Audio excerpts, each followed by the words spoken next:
ओकरा बाद पता हो जाई। सेम हुए चीज खाता खेसर रकबा चौहदी जमीन के किस्म। अब जमीन के किस्म में जौन बा तो यही जी दू बात पैदा होता, बहुत समझे वाला और विचारणीय बात बा। जमीन के किस्म का मतलब होला कि बकिसनामा, बैनामा, वसीयतनामा, ये लेखा लोग कह देते। और जीएम लैंड के जौन जमीन बा, जैसे मलिकान के जमीन बा, मालिक के बा, प्रति कदीम बा, एकरा के किस्म कहल जाता पहले टाइम में। लेकिन अभी जब वर्तमान में सर्वे होता तो अभी वो चीज के जान ना पाए, ऐसे कि सारा चीज खतियान से संबंधित चीज बा। सरकारी स्टाफ के ही मालूम चल सकता कि जमीन जौन बा तो रुआ गैर मजरूआ के कवना कैटेगरी में आवेला, मैंने कवना किस्म में आवेला, प्रति कदीम हो कि आम गैर मजरूआ हो कि गैर मजरूआ मालिक हो। ये तरह के जौन किस्म बा ये आम आदमी के बस के बात नहीं, कैसे रुआ एकरा के भर नहीं की सकत। एमे किस्म में रोलिंग वर्तमान में लिख देम जे कवना स्थिति में बा। स्थिति के मतलब ये हो गई अगर घर बा तो इनमें घर लिख दे, पोखरा बा जैसे यहाँ के बतौनी हो तो पोखरा लिख दे, बगीचा बा तो बगीचा लिख दे। जौन चीज बा तो ऊपर वर्तमान के लिख दे, तो भविष्य में अगर ये चीज के था दावा होता जो ओरिजिनल किस्म काम बा तो एक बाटा कह के वो चीज लिखा जाए। क्या लिखा जाए? बाटा कह के पुराना किस्म लिखा जाए। ऐसे फॉर्म भी ना खराब हो और काम भी हो जाए। ओकरा बगल में हम लेके चले गए, से छोड़ के लगाने वालों की बस के बात नहीं है, ये चीज लिखला के जरूरत नहीं है, एक छोड़ दे। एक बाद फिर आगे जमाबंदी नंबर जौन खतियानी जमीन बा चाहे रजिस्टर 2 के जमीन बा, जैसे हमने जमीन लिखौनी सब और लिखौला के बाद जमाबंदी कायम हो गई, दाखिल खारिज हो गई तो जमाबंदी नंबर रसीद पर हुई, वो चीज के पचा दे नहीं है तो कोनो जरूरत नहीं है।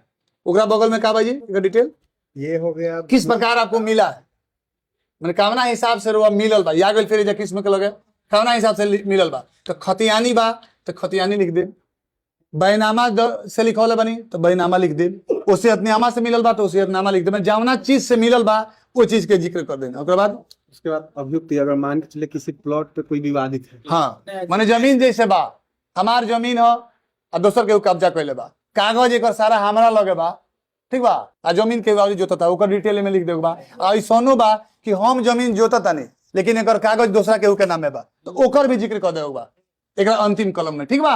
माने कोनो जरूरी नहीं कि हमरे दोसर के जोता तो बताओ बा, हमू दूसरा के जोता नहीं ओकर भी जिक्र कर दे बा। ये जब सारा कागज स्पष्ट हो जाए ओकरा बाद ही सारा डॉक्यूमेंट जो बा दू सेट में बना देगा। कितना सेट में? दू सेट में जब बनी रैयत का हस्ताक्षर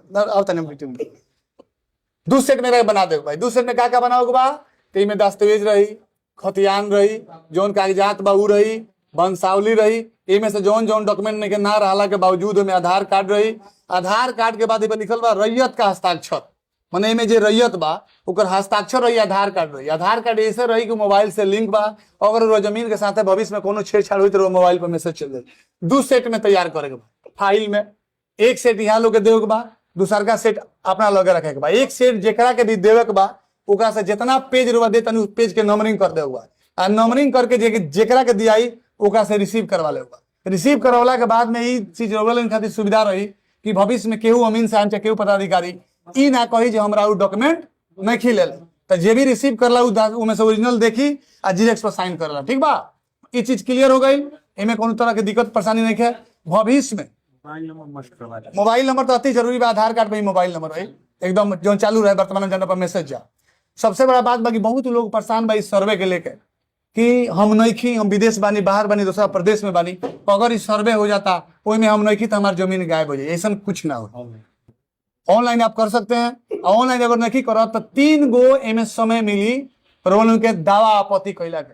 दावा मतलब ये होला कि जमीन जौन रौरा के नहीं शो करत उ जमीन खातिर दावा करे हई जमीन हमारा पर शो करे चाहिए, ये हमार शेयर बनता वंशावली के अनुसार या रजिस्टर 2 के अनुसार या दस्तावेज के अनुसार। दूसर का बात ये हो गई दावा आपत्ति, हमार जमीन हो और यहाँ के नाम से सर्वे हो गई बा या यहाँ के नाम से सर्वे हो गई बा तो आपत्ति हो गई कि ना उनका नामे जो सर्वे भइल बा उस सर्वे गलत बा, उस सर्वे उनका नाम है ना होके चाहिए। ये जमीन के मूल हकदार हम बाने, इस सर्वे जब भी होके तो हमारा नाम होके आपत्ति कहल जाला। तो में आपत्ति एगो ना एगो आपत्ति रह देनी ओइमे कुछ सुधार भइल होला ऐसा आ कुछ सुधार करके कुछ गड़बड़ा दियल गई, फिर दोबारा आपत्ति करी ओइमे भी संशोधन भइल, कुछ छूट गई।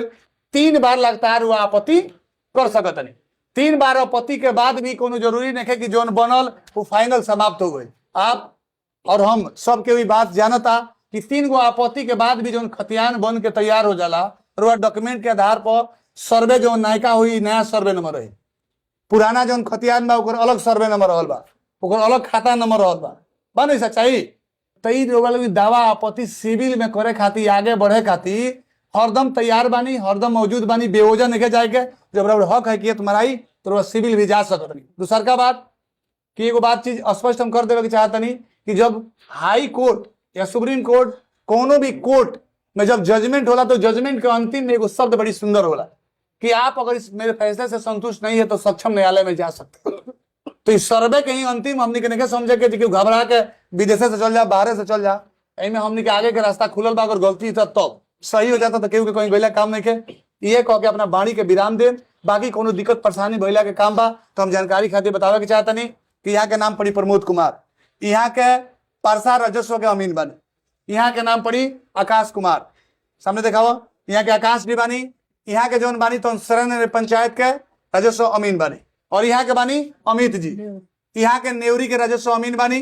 तो जेकरा भी दिक्कत परेशानी होके हमनी के खुद बानी से यहाँ लोग भी भाई समझ के, चाचा भतीजा समझ के अच्छा तरीका से सर्वे करें लोग। और हमारा आशा न बल्कि उम्मीद बा कि हमनी के वो तरीका से टीम बन के काम कर जाई कि जिला में नंबर 1 सर्वे करके सरयन पंचायत हरदम स्थापित करेला अपने आप के।